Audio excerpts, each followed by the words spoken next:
बरेली के दामोदर स्वरूप पार्क में आंगनबाड़ी कार्यकर्त्री एवं सहायिका वेलफेयर एसोसिएशन की बरेली यूनिट की तरफ से एक दिवसीय उपवास किया गया।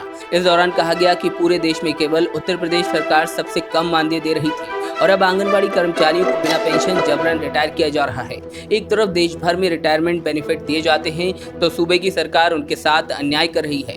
सरकार के इस रवैये से उनके सामने भुखमरी और भीख मांगने जैसी नौबत आ जाएगी। लिहाजा उनकी मांग है कि उन्हें सरकारी कर्मचारी घोषित करने के साथ 21,000 रुपये मासिक वेतन, 5 लाख ग्रेच्युटी और 10 लाख प्रतिमाह पेंशन दी जाए।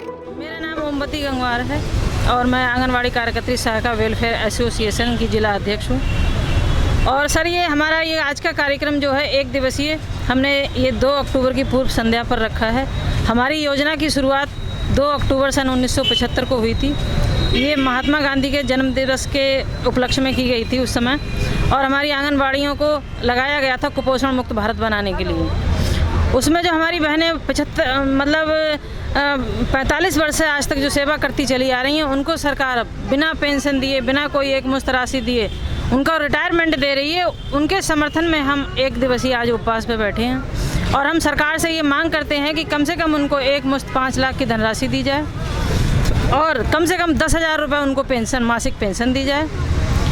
और ये व्यवस्था सिर्फ हमारे प्रदेश में है जो ये कटोरा दे के उनको पकड़ा रहे हैं, भीख का कटोरा, और घर भेज रहे हैं सीधे, जबकि अन्य प्रदेशों में ये व्यवस्था लागू है। हरियाणा 2250 रुपये पेंशन दे रहा है, हमारे तमिलनाडु है और अन्य कई प्रदेश हैं जहां पर उनको एकमुश्त धनराशि दी जा रही है। सहायिका को 50,000, आंगनबाड़ी को 1 लाख, सब लोग दे रहे हैं, लेकिन हमारे प्रदेश में कुछ भी नहीं दिया रहा, सिर्फ कटोरा दे के उनको वापस घर भेज रहे हैं। जबकि जब महिलाओं को लगाया जाता है आंगनबाड़ी में तो विधवा और तलाकशुदा को पहले वरीयता दी जाती है। अब आप बताएं मुख्यमंत्री जी, जवाब दें कि ये विधवा तलाकशुदा को आपने लगा तो दिया और उनसे सेवा करा ली, अब ये इनकी सेवा कौन करेगा?